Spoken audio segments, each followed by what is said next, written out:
اعوذ باللہ من الشیطان الرجیم بسم اللہ الرحمن الرحیم ان الحمد للہ ونحمده ونستعینه ونستغفره ونعوذ باللہ من شرور انفسنا ومن سیئات اعمالنا من يهد اللہ فلا مضل له ومن يضلل فلا هادی له اشهد ان لا الہ الا اللہ وحده لا شریک له واشهد ان محمدا عبده ورسوله وبعد فإن خير الحديث كتاب الله وخير هدي هدي محمد صلى الله عليه وسلم وشر الأمور محدثاتها وكل محدثة بدعة وكل بدعة ضلالة وكل ضلالة في النار. وقال عز وجل بالقرآن المجيد أعوذ بالله من الشيطان الرجيم رب اشرح لي صدري ويسر لي أمري واحلل عقدة من لساني يفقهوا قولي يا رب العالمين. اللهم صل على محمد وعلى آل محمد كما صليت على إبراهيم وعلى آل إبراهيم إنك حميد مجيد. اللهم بارك على محمد وعلى آل محمد كما باركت على إبراهيم وعلى آل ابراہیم انک حمید مجید. السلام علیکم ورحمۃ اللہ وبرکاتہ. سب لوگ خیریت سے ہیں اور جزاکم اللہ خیراً کثیراً. سب لوگ یہ ویڈیوز دیکھ رہے ہیں الحمدللہ. شیئر کریے گا ثواب جاریہ کے لیے، دوسروں تک خیر پہنچاتے رہیے گا. اور ہم لوگ پچھلے ویڈیو میں دیکھے تھے کہ اللہ کے رسول صلی اللہ علیہ وسلم کی پیدائش، کیسے رسول صلی اللہ علیہ وسلم بغیر والد کے پیدا ہوئے. رسول صلی اللہ علیہ وسلم یتیم پیدا ہوئے تھے، اور جب اللہ کے رسول صلی اللہ علیہ وسلم پیدا ہوئے تھے تو ان کے پاس شفا اور ام ایمن دونوں تھے. جب رسول صلی اللہ علیہ وسلم پیدا ہونے والے تھے تو آمینہ کے پاس دونوں تھے، شفا اور ام ایمن. یہ ام ایمن کون ہے؟ ام ایمن رضی اللہ عنہا یہ آمینہ کے غلام تھے. آمینہ کے دیکھ بھال کرتے تھے اور انہوں ان کے غلام تھے. تو جب رسول صلی اللہ علیہ وسلم پیدا ہوئے، کہا جاتا ہے کہ آمینہ کے جسم سے ایک روشنی نکلی جب اللہ کے رسول صلی اللہ علیہ وسلم پیدا ہوئے. اور یہ بھی کہا جاتا ہے کہ پرشیا کے کہیں وہاں کی آگ بجھ گئی تھی، کیونکہ وہ لوگ آگ کی پوجا کرتے تھے تو وہاں کی آگ بجھ گئی تھی. اور مکے میں کعبے میں کہیں بت تھے، یہ لوگ بت پرستش کرتے تھے نا مکے کے لوگ، قریش والے، تو کہیں بت تھے اور پورے بت نیچے گر گئے تھے. کہیں زیادہ تر بت نیچے گر گئے تھے جس دن اللہ کے رسول صلی اللہ علیہ وسلم پیدا ہوئے. اور جس دن اللہ کے رسول صلی اللہ علیہ وسلم پیدا ہوئے اس دن خسرا کے جو بڑے محل تھے اس کا محل کا ایک حصہ گر جاتا. خسرا کا ایک محل کا جو ایک حصہ رہتا وہ گر جاتا، جس کی وجہ سے یہ سب نشانیاں ہو رہے تھے جس دن اللہ کے رسول صلی اللہ علیہ وسلم پیدا ہوئے. تو جب اللہ کے رسول صلی اللہ علیہ وسلم پیدا ہوئے تو یہ ان کو پہلے ہاتھ میں اٹھانے والی عورت کون رہتے؟ شفا رہتے. اور جب شفا ان کو لیتے تو ام ایمن رضی اللہ عنہ کو دیتے. ام ایمن رضی اللہ عنہ عبد المطلب کے پاس لے کے جا کے ان کے مبارک پوتے کو، اس پوتے کو ان کے ہاتھ میں دیتے. تو عبد المطلب کعبے کے پاس لے کے جاتے اور کعبے کے طرف بتاتے ہوئے ان کا نام محمد صلی اللہ علیہ وسلم رکھتے ہیں. تو اس کا مطلب ہم لوگ دیکھے تھے کہ محمد کا مطلب جو تعریف کیا جانے والا، اور ان کی ماں آمینہ ان کا نام احمد رکھے تھے. مطلب اس کا مطلب بھی سیم ہے، اس کے معنی بھی سیم ہے، مطلب جو تعریف کیا جائے. تو رسول صلی اللہ علیہ وسلم کا نام اللہ تعالیٰ ہی چن لیے تھے محمد، جو تعریف کیا جانے والا. سبحان اللہ. تو آج تک کہ رسول صلی اللہ علیہ وسلم کی کون تعریف نہیں کرتا؟ رسول صلی اللہ علیہ وسلم کا نام بھی چنا ہوا تھا کہ محمد اور احمد کہہ کر، کہ یہ محمد کا مطلب یہ تھا جو تعریف کیا جانے والا. تو اس طرح رسول صلی اللہ علیہ وسلم پیدا ہوتے. جب بھی پیدا ہوتے تھے بچے تو یہ لوگ کیا کرتے تھے؟ قریش کے لوگ گاؤں کو بھیجتے تھے تاکہ ان کی اچھی تربیت ہو، ان کو کھلی ہوا ملے اور ان کو اچھی زبان سیکھ سکے وہ لوگ.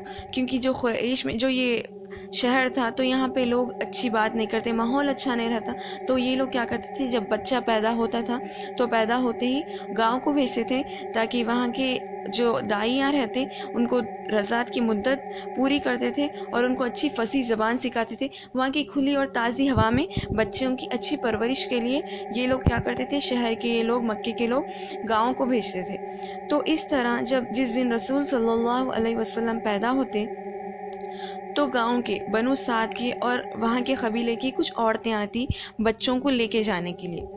تو جب حلیمۃ السعدیہ آتے تو جب وہ آ رہی تھی تو ان کے جو سواری رہتی اس کے پیر میں چوٹ لگ جاتی، جس کی وجہ سے ان کی سواری آہستہ ہو جاتی، اور ان کی سواری جب آہستہ ہو جاتی تو وہ دیر سے پہنچتے ہیں مکے کو. جو بھی ان کے ساتھ کی جو سہیلیاں تھیں وہ جلدی پہنچ جاتے، اور ہر کوئی اچھے اچھے گھر سے، جو امیر خاندان سے جس کے والد تھے ان کے گھر سے بچوں کو لے لیتے. جب تک حلیمہ سعدیہ پہنچ جاتی ہے تب تک مکے کے پورے اچھے، مطلب پورے سب سے اچھے خاندان کے، بہت امیر خاندان کے بچوں کو ان کے پورے سہیلیاں لے لیتی ہے. تو جب انہوں پہنچتے تب تک کوئی بھی نہیں رہتا، مطلب اچھے مالدار خاندان کے کوئی بھی نہیں رہتے، تو سب لوگ ان کے سہیلیاں مالدار اور امیر خاندان کے بچوں کو لے لیتے تاکہ ان کی رضاعت کے لیے وہ کچھ رقم دے سکے. تو جب حلیمہ سعدیہ پہنچتے ہیں، جب تک سوائے محمد صلی اللہ علیہ وسلم کے کوئی نہیں بچتے قریش میں، مطلب پورے بچوں کو یہ ان کے سہیلیاں لے کے چلے جاتے سوائے اللہ کے رسول صلی اللہ علیہ وسلم کے، کیونکہ رسول صلی اللہ علیہ وسلم اتنے زیادہ امیر نہیں تھے، کیونکہ یہ لوگ اپنا سب کچھ حاجیوں کو کھلانے پلانے میں اسی میں خرچ کرتے تھے، اور یہ بہت اچھے خاندان سے تھے، اور رسول صلی اللہ علیہ وسلم کے والد نہیں تھے تو ان کی رقم کون دے گا، ان کے رضاعت کی رقم کون دے گا، اس لیے یہ لوگ کوئی بھی رسول صلی اللہ علیہ وسلم کو نہیں لے کے گئے. تو اللہ تعالیٰ کا بھی پلان دیکھو، اللہ تعالیٰ کیسے کریں، مطلب کبھی بھی اس لیے دیر ہوئی تو کوسو مت، اللہ تعالیٰ کا بہت بہترین پلان ہے اس کے پیچھے. تو یہاں پہ دائی حلیمہ جب آ رہی تھی تو ان کے پیر کو چوٹ، ان کے جو سواری کو چوٹ لگ جاتی، جس کی وجہ سے وہ آہستہ ہو جاتی، جس کی وجہ سے انہیں یہ شرف حاصل ہوتا کہ وہ اللہ کے رسول صلی اللہ علیہ وسلم کو رضائی ماں بنتے. سبحان اللہ، یہ شرف ملتا ان کو اس کی وجہ سے، دیر ہونے کی وجہ سے.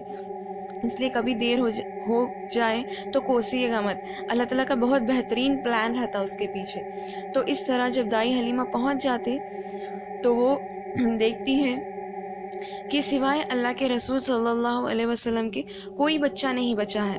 تو دائی حلیمہ اپنے شوہر سے مشورہ کرتی، ان کو خالی ہاتھ جانا پسند نہیں تھا، تو اپنے شوہر سے مشورہ کرتے اور انہوں رسول صلی اللہ علیہ وسلم کو لیتے. جب رسول صلی اللہ علیہ وسلم کو لیتے، دیکھتی ہیں جیسے لیتے تبھی سے برکتیں شروع ہو جاتی. جب لے کے اپنی سواری پہ بیٹھتے، ان کی سواری اتنی تیز ہو جاتی، جو ان کے سہیلیاں پہلے آئی تھی اور پورے بچوں کو لے کے بھی چلے گئے، آگے تھے، یہ دائی حلیمہ سب سے پیچھے تھے. دیکھتی ہیں کہ جب اللہ کے رسول صلی اللہ علیہ وسلم کو سواری پہ بٹھا لیتے تو سب سہیلیوں کے پاس تک پہنچ جاتے ہیں نا، مطلب اتنی تیز ہو گئی تھی وہ سواری. پھر جیسے پورے برکتیں شروع ہو جاتی، وہ گاؤں میں بارش ہونے لگتی اور ہر طرف ہریالی اگ جانے لگتی. اور دائی حلیمہ کہتی ہیں، میرا دودھ میرے خود کے ایک بچے کو بس نہیں ہوتا تھا، جب اللہ کے رسول صلی اللہ علیہ وسلم آئے تو ان کا دودھ، ان کے اولاد اور وہ اللہ کے رسول صلی اللہ علیہ وسلم سب کو بس ہو جا رہا تھا، اتنا رہ رہا تھا. اور ان کے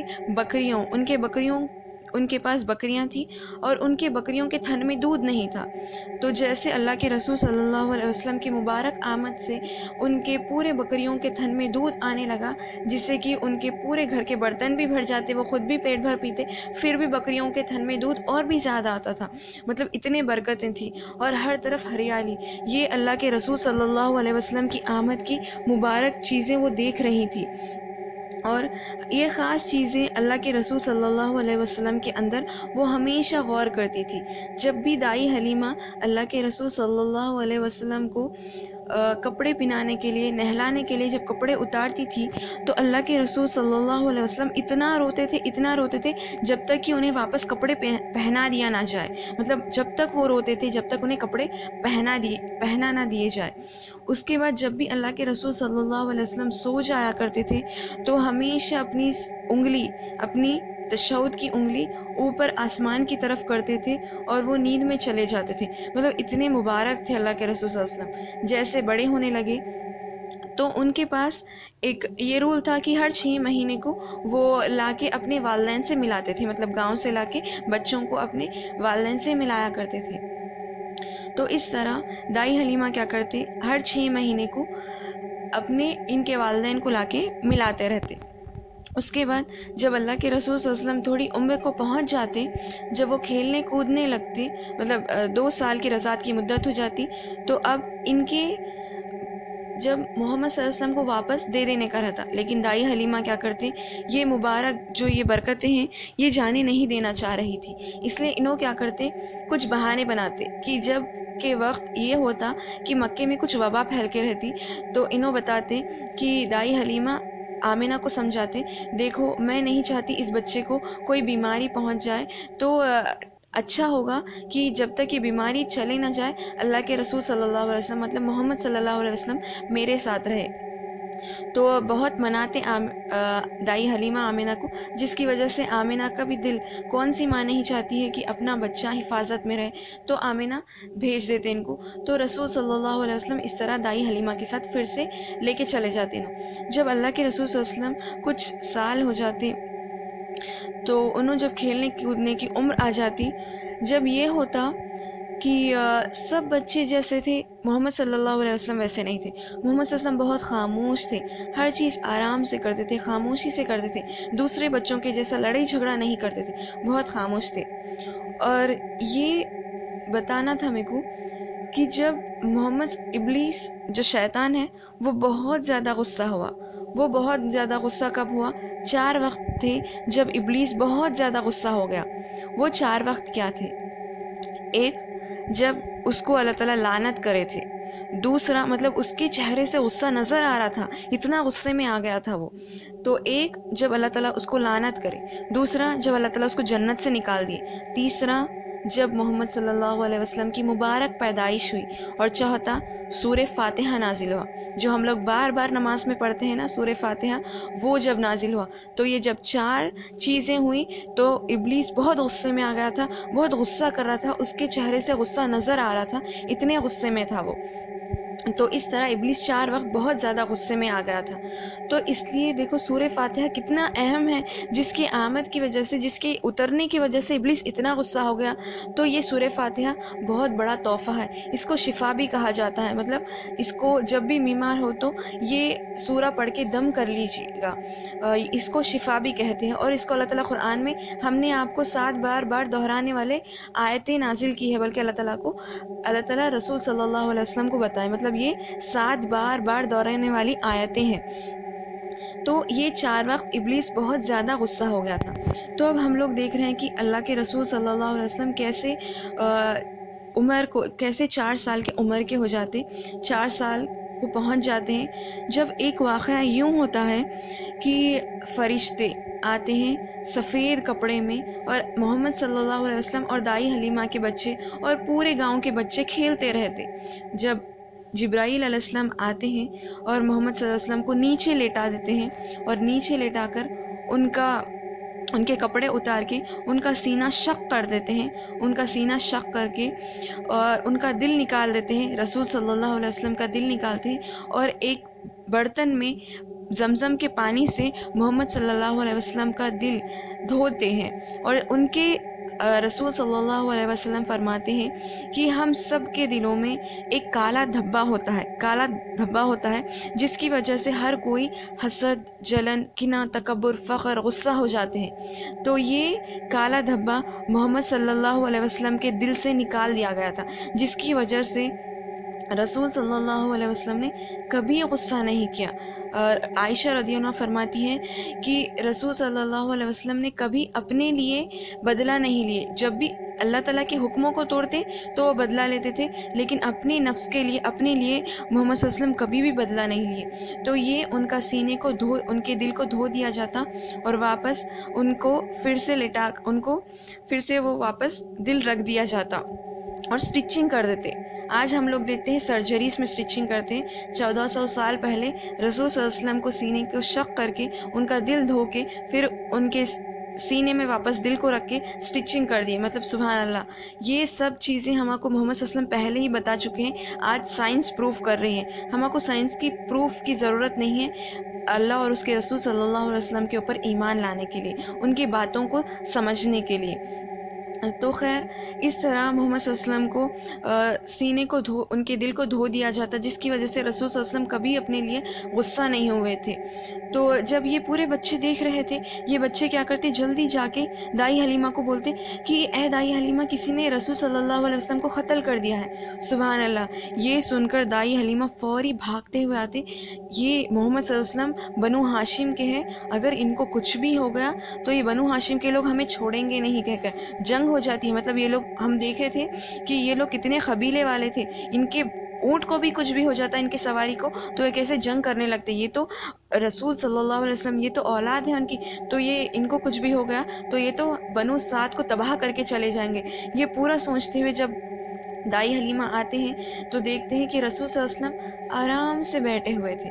تو جب رسول صلی اللہ علیہ وسلم آرام سے بیٹھے ہوئے تھے تو دائی حلیمہ آتے, ان کو جلدی سے لے کے واپس آمینہ کے پاس لے کے چلے جاتے. تو آمینہ اور عبد المطلب جیسے دائی حلیمہ واپس کر دیتے, پوچھنے لگتے تم کیوں واپس کر رہی ہو. تو انہوں بتاتے نہیں آپ کے بچے کو آپ لے لیجئے, بس بہت سال ہمارے پاس رہ گئے. تو نہیں, آمینہ پوچھتے, عبد المطلب پوچھتے نہیں وجہ بتاؤ, کیونکہ اتنے بہانے کر رہی تھی وہ, جب بھی رسول صلی اللہ علیہ وسلم کو چھوڑنے کی باری آتی تھی تو اب خود سے کیسا لا کے دے رہی ہے.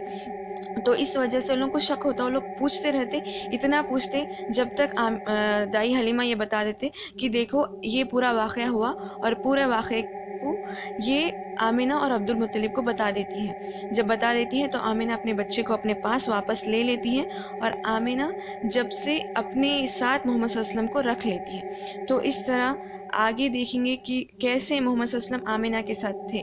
تو میں ویڈیوز شارٹ رکھنا چاہ رہی ہوں, انشاءاللہ کوشش کریں گے آج سے ڈیلی اپلوڈ کرنے کی, اور شارٹ رکھنے کی, 15 سے 20 منٹس تک ہی رکھیں گے, کیونکہ ہم لوگوں کو رسول صلی اللہ علیہ وسلم کے بارے میں جاننا بہت ضروری ہے. محمد صلی اللہ علیہ وسلم ہمارے لیے بہت کرے تھے, کیا ہم لوگ 15 سے 20 منٹ نہیں نکال سکتے رسول صلی اللہ علیہ وسلم کی زندگی کو جاننے کے بارے میں. سنیے رسول صلی اللہ علیہ وسلم کی زندگی کے بارے میں انشاءاللہ, اور دوسروں تک بھی پہنچانے کی کوشش کریے. یہ رسول صلی اللہ علیہ وسلم کی مبارک سیرت ہے, تو سنیے سب کو, اور دوسروں تک بھی پہنچانے کی کوشش کریے گا. سبحان ربک رب العزت عما یصفون والسلام علی المرسلین والحمد للہ رب العالمین. جزاکم اللہ خیرا کثیرا. السلام علیکم ورحمۃ اللہ وبرکاتہ. اور فلسطین کے اور جو بھی مظلوم بھائی بہن ہیں, جس کو اسلام پہ چلنے سے بہت زیادہ ظلم ہو رہے ہیں, ان سب کے لیے بھی دعا کریے گا, اور میرے لیے بھی دعا کریے گا. دعا میں خیال کریے گا سب امت کے لیے, اس امت کے لیے.